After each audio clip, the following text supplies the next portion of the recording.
السلام علیکم. میانا گوندل تحصیل ملکوال ضلع منڈی بہاؤالدین سے رپورٹ.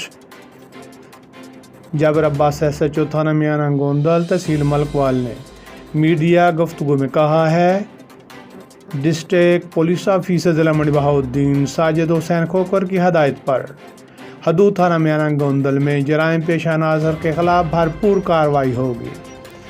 کسی قسم کی رعایت نہیں برتی جائے گی.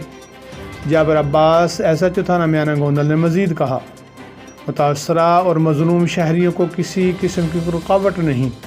ہر وقت کسی واسطہ کے بغیر پولیس اسٹیشن آ کر شکایت کا اندراج کروا سکتے ہیں. میرٹ پر کارروائی ہوگی. انہوں نے کہا میں خود ہر روز خصوصی گشت پر نکلتا ہوں اور تھانہ کے ہر معاملات کی خود نگرانی کرتا ہوں.